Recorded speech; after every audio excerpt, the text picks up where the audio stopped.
rahmat, sehingga alhamdulillah kita semuanya bisa berkumpul bersama di tempat yang mulia inda Allah. Mudah-mudahan kita semuanya termasuk orang-orang yang pandai bersyukur atas nikmat Allah Subhanahu wa taala. Amin ya rabbal alamin. Salawat beserta salam tema peringatan di ta'zim wa takrim mudah-mudahan tercurahkan kepada Nabi Muhammad sallallahu alaihi wasallam, para keluarganya, para sahabatnya, para tabi'in, para ulama muslimin, orang sadayana pemuda-pemuda orang sadayana kami sahabatul ijma. Amin ya Allah ya rabbal. Yang saya hormati Gurunda Ibu Rahmani, mudah-mudahan senantiasa disehatkan oleh Allah Subhanahu wa taala. Lupa juga yang saya hormati ibu-ibu hadirin sekalian yang tidak bisa disebut satu persatunya, namun insya Allah tidak akan mengurangi rasa hormat saya kepada ibu-ibu semua. Mudah-mudahan ibu-ibu semuanya senantiasa disehatkan oleh Allah Subhanahu wa taala. Amin ya Allah ya rabbal alamin. Dan selanjutnya alhamdulillah pada sore yang berbahagia ini kita semua bisa berkumpul bersama di tempat yang mulia inda Allah, di majlis kita tercinta, majlis Al-Mansur. Mudah-mudahan kita semuanya dengan hadir acara seperti ini menjadikan sebab dihapuskan dosa-dosa kita oleh Allah Subhanahu wa taala. Amin ya Allah ya rabbal alamin. Dan mudah-mudahan dengan adanya pengajian seperti ini menjadikan sebab Allah Subhanahu wa taala tidak menurunkan balahi kepada kita semuanya. Akhir-akhir ini dunia sudah sangat tua, gitu kan? Karena kita sudah masuk ke dalam era globalisasi akhir zaman. Dunia sudah tua. Dan bahkan kemarin pun itu terjadi gempa. Di mana? Di Banten, Sumur Banten. Nah, itu menunjukkan bahwa dunia ini sudah tidak enak dengan sikap manusia yang hidup di dunia ini. Karena laut, bumi ini setiap hari, terutama laut itu satu hari satu malam meminta kepada Allah ingin menghancurkan manusia yang suka bermaksiat. Minta laut itu kepada Allah, ya Rob, izinkan saya untuk menghancurkan manusia yang suka bermaksiat. Tapi kata Allah bagaimana? Tidak, jangan dulu. Kenapa? Karena mungkin saja di tempat itu masih ada orang yang melaksanakan minggonan, ada orang yang masih berzikir kepada Allah, ada orang yang beristighfar. Akhirnya oleh Allah Subhanahu wa taala ditahan. Bahkan Karangpapak ini tempatnya dekat sekali dengan pantai.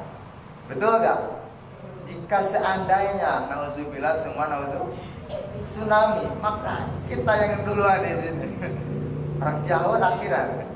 Nah, maka alhamdulillah dengan adanya pengajian seperti ini menjadikan sebab itu semuanya tertunda. Amin ya Allah ya rabbal alamin.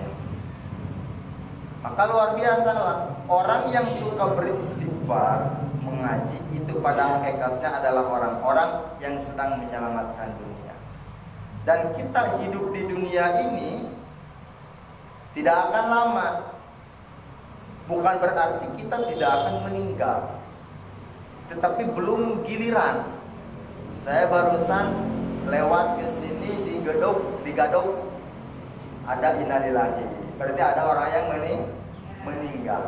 Itu berarti sudah gilirannya. Kita pun akan seperti itu, tapi kita tidak tahu kapan giliran kita.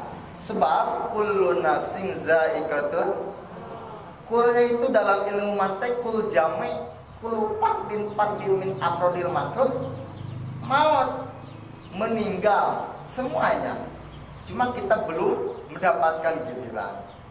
Maka dari itu kita oleh Allah Subhanahu wa taala diberikan kesempatan hidup. Nah, maka gunakan kesempatan ini sebaik Kata Rasulullah Shallallahu Alaihi Wasallam, "Iktanim khomsan qabla khomsin."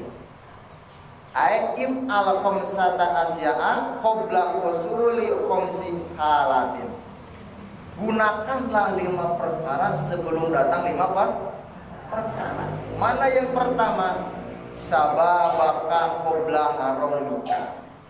Masa mudamu sebelum datang masa tuamu. Nah, bagi anak muda, bagi remaja yang usianya belum tua, maka gunakan waktu muda itu dengan beribadah kepada Allah, karena ibadahnya anak muda itu mahal, Bu. Ibadah anak muda itu bakal di dalam hadis ada 7 golongan orang yang akan mendapatkan syafaat Allah. Di mana waktu itu nanti matahari 7 hasta. Salah satunya adalah sabun nasaat bi ibadatillah, anak muda yang senantiasa menumbuh kembangkan ibadah kepada Allah. Jadi ibadahnya anak muda itu mahal, Bu. Mahal. Nah, ibu-ibu sekarang sudah muda apa masih tua? Sudah muda apa tua? Lagi tua, sudah muda. Ya. Sudah muda berarti menuju tua. Ada yang tua menuju lebih tua. Maka gunakan waktu sebaik mungkin.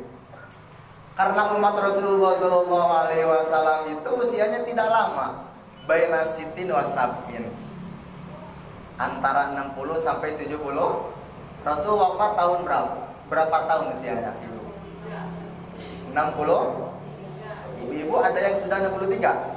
Ada, berarti lebih. Oh, bonus. Nih, itu adalah bonus. Nah,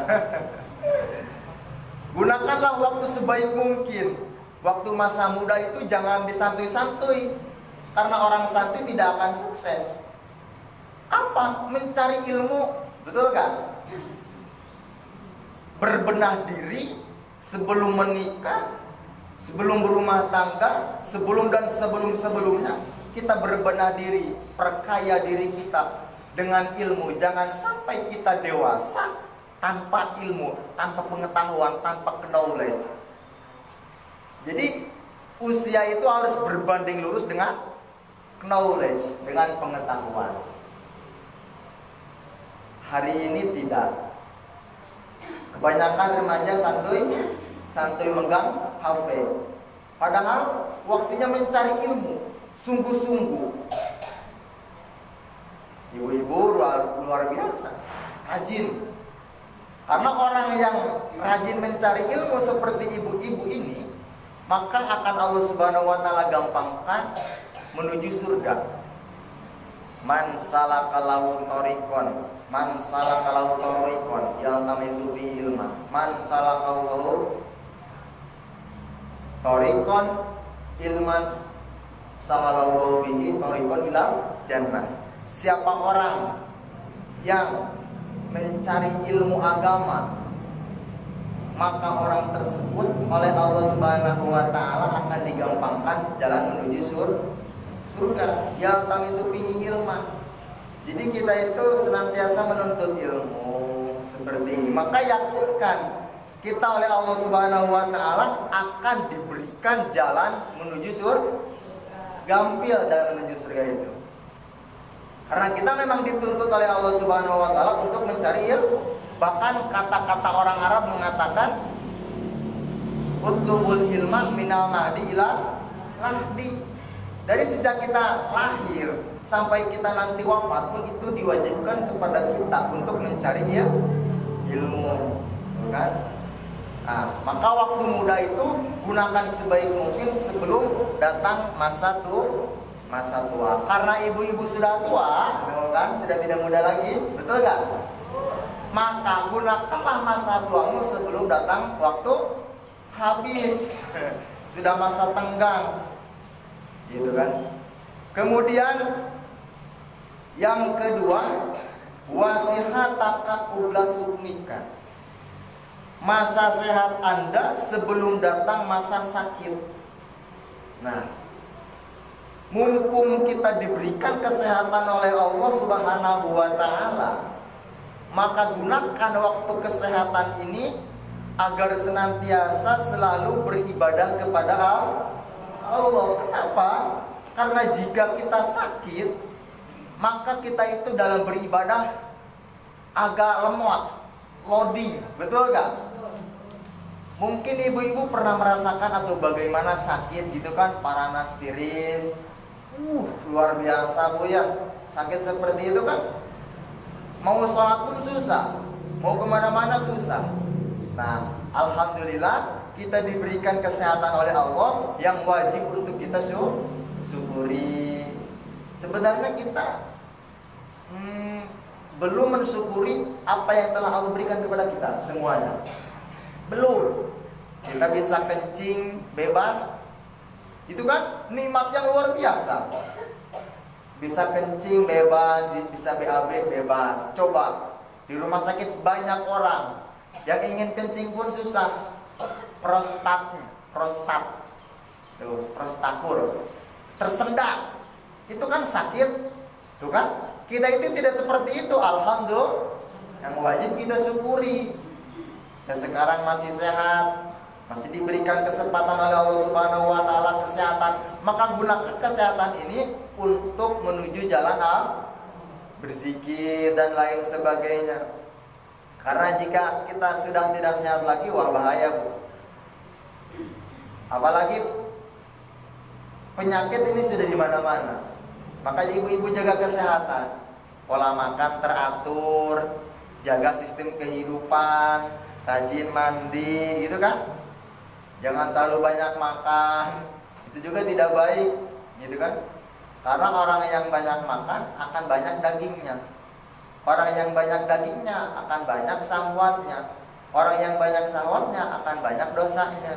Orang yang banyak dosanya maka nanti akan masuk ke dalam neraka, gitu kan? Gitu. Terkadang kita suka melupakan terhadap apa yang Allah berikan kepada kita berupa kesehatan. Sehat itu mahal bu. Sehat itu mahal. Tapi kita jarang menggunakan sehat itu sebaik mungkin. Pengen kentut saja, alhamdulillah bebas bu ya. Lihat orang-orang pengen kentut satu kali bayar 20 juta. Tapi ada uangnya gitu kan. Alhamdulillah bisa makan, bisa nikmat, luar biasa, sehat. Kan kalau sehat enak, makan makanan enak. Jadi diberikan kenikmatan oleh Allah. Coba kalau misalkan kita sudah sakit, dikasih pizza, dikasih anggur, dikasih makanan yang enak-enak pun tidak sedap, pahit aja gitu kan. Itu artinya orang yang sakit itu oleh Allah Subhanahu wa ta'ala akan dicabut kenikmatannya, akan dicabut kecantikannya, akan dicabut ketampanannya. Orang yang sakit. Dan ketika kita sakit maka kita harus bersabar. Betul tidak? Bahkan Imam Syafi'i ketika sedang sakit ibu, kata Imam Syafi'i, jika seandainya Allah Subhanahu wa ta'ala ridho terhadap penyakitku ini, maka ya Rabb tambahkan penyakit ini kepadaku. Luar biasa. Ya kalau memang misalkan Allah Subhanahu wa ta'ala ridho terhadap penyakit yang kita deritai, nah, maka kita harus bersabar. Agar apa? Agar menjadi sebuah pahala, pelebur dosa. Gitu kan? Terkadang kita kalau sedang sakit jangan sampai aral. Disitulah orang itu diuji sabar atau tidak. Karena sabar berbanding lurus dengan ujian. Tidak mungkin kita bersabar kalau tidak ada ujian. Kita sakit, ya memang wajar lah, namanya juga manusia harus sakit. Beda dengan Fir'aun. Fir'aun mah can pernah sales macan ibu. Oh, ya kata Fir'aun. Luar biasa. Maka gunakan waktu sehat itu sebaik mungkin sebelum datang waktu sakit. Hari ini banyak orang yang tidak sehat karena dikatakan corona masih ada atau bagaimana, varian baru Omikron dan lain sebagainya. Nauzubillah summa nauzubillah. Itu yang kedua. Yang ketiga, waginaka qabla fakrika. Gunakan masa kekayaanmu sebelum datang masa kefakiranmu. Gunakan waktu kita sedang diberikan rezeki oleh Allah Subhanahu wa taala yang banyak, maka gunakan rezeki itu sebaik mungkin. Digunakan untuk apa? Untuk sedekah, untuk kemaslahatan masjid, untuk kemaslahatan anak yatim. Itu gunakan sebaik mungkin. Karena apa? Karena rezeki yang Allah berikan kepada kita itu akan dimintakan pertanggungan jawab dari mana rezeki kau dapat dan dikemanakan rezeki itu kau lakukan. Itu kan? Akan dimintakan pertanggungan jawab. Semuanya akan dihisab. Maka saya harap kalau misalkan kita mempunyai rezeki yang lebih, maka kasihkan ke anak yatim, sodakohkan. Karena sodakoh itu ibu akan mengurangi rasa sakit ketika sakaratul maut datang. Sakaratul maut datang, maka kita tidak akan kesakitan. Karena apa? Karena sodakoh. Memangnya sakaratul maut itu gampang kan? Gak susah. Sakaratul maut itu sakit. Seperti orang dicambuk oleh pedang 7 kali cambukan, tes. Nah, gitu. Atau hinis. Ibu tahu hinis? Nyawa teh hinis ibu. Tangkal awi asupkeun punten kana liang knalpot. Nah, belakang dubur. Nah, masukin. Bedol. Sriwidil. Dewa seperti itulah linukunya. Nah, meninggal pun seperti itu. Dengan sedekah, maka kita insya Allah akan dipermudahkan oleh Allah Subhanahu wa taala, tidak akan merasa kesakitan. As-shadaqatu tudfi'ul ghadab. Sedekah itu memadamkan rasa kemarahan Allah kepada kita, kepada manusia. Maka perbanyak sedekah. Dan orang yang rajin bersedekah, sedekah itu ibu tidak harus dengan materi, tidak harus dengan uang. Sedekah itu bisa tenaga, bisa pikiran, senyum. Tabassumuka fi wajhi akhika laka sedekatun. Senyum di hadapan saudaramu itu adalah merupakan sedekah. Depan tetangga senyum, jangan cemberut. Jalan senyum, tapi jangan senyum terlalu lama. Pinggir jalan senyum aja. Ada mobil lewat senyum. Nanti orang berkata, wah gila nih. Senyum itu adalah ibadah. Sedekah. Gitu kan? Nah, mudah-mudahan kita semuanya oleh Allah Subhanahu wa taala diberikan rezeki yang banyak dan bisa mentasarrufkan rezeki itu dengan baik. Nah, gitu. Kemudian yang keempat adalah wahayataka qabla mautika. Masa hidupmu sebelum datang masa mati. Sebelum kita meninggal, maka kita hidup. Di dunia ini kita masih hidup. Gunakan waktu hidup kita sebaik mungkin sebelum datang waktu kematian. Sebelum ajal datang, karena manusia mempunyai ajal. Ajal itu apa, Bu? Ajal itu batas hidup. Ajal itu batas hidup. Walikulli ummatin ajal, fa idza jaa ajaluhum la yastakhiruna sa'atan wa la yastaqdimun. Semua manusia mempunyai ajal, batas hidup Itu ada batasnya, Bu. Hidup kita ada batasnya. Ketika waktunya sudah datang, kita harus menghadap Allah Subhanahu wa Ta'ala, maka kita tidak bisa menolak, tidak bisa komplain kepada malaikat. Tunggu malaikat, saya belum waktunya meninggal nih, gak mau meninggal. Gak bisa dipercepat, saya meninggal sekarang, gak bisa. Kecuali Rasul itu ketika mau wafat, kata Allah, hei malaikat, cabut nyawa Rasulullah. Apabila dia mau, tanya dulu. Malaikat tanya kepada Rasul. Kata Rasul, oke lah.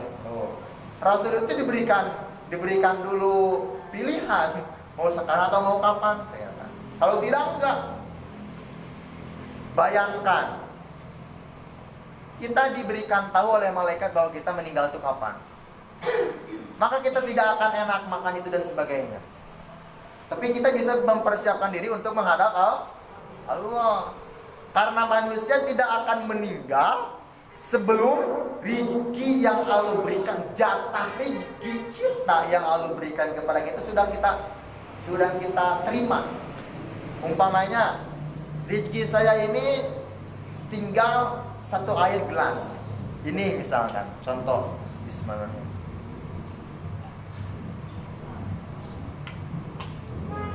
Jatah rezeki saya tinggal segini, Bu.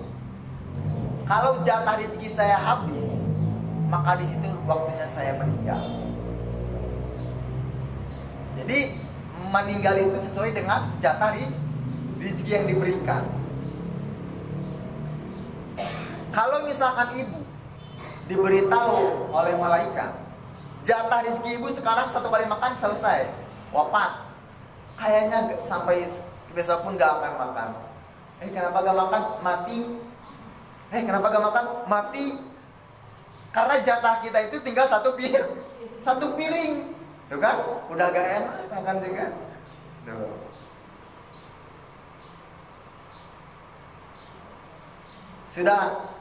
Sudah tidak bisa ngapa-ngapain.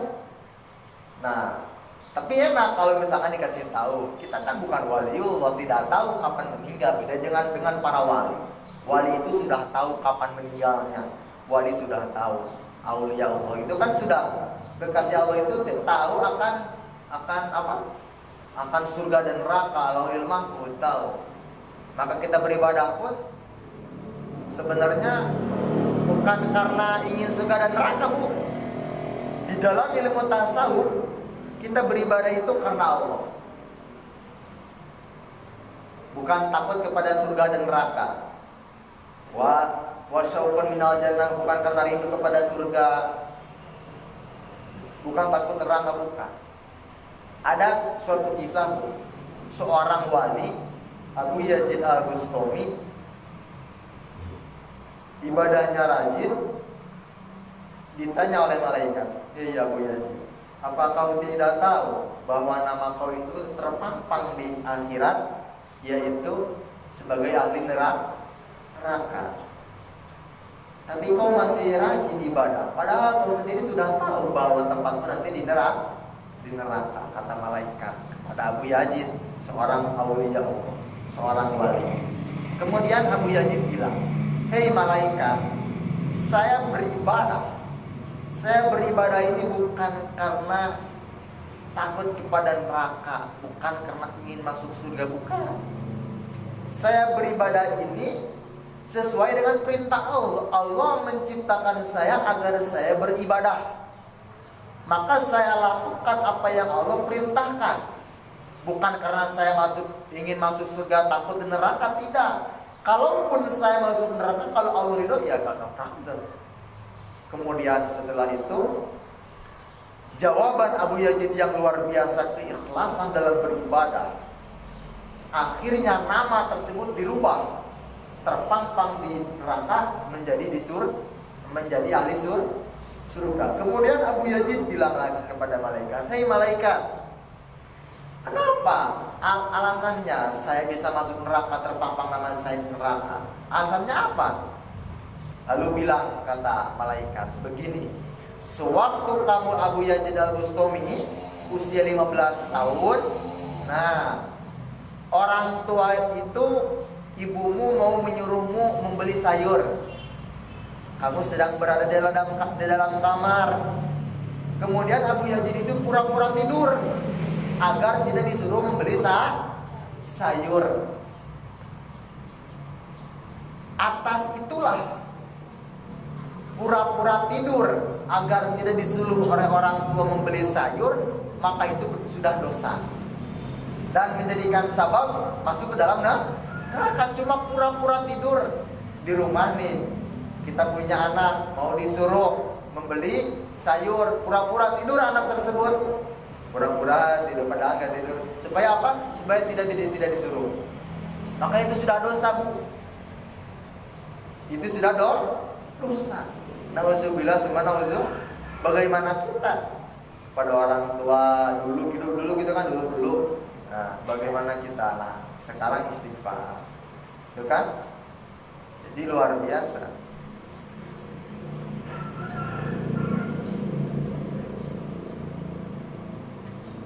Luar biasa.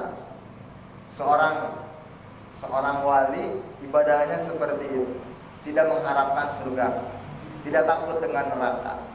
Nah, maka dengan demikian, maka kita masih diberikan oleh Allah Subhanahu wa taala kesempatan untuk hidup. Artinya Allah masih membuka lebar supaya kita bisa bertobat kepada Allah.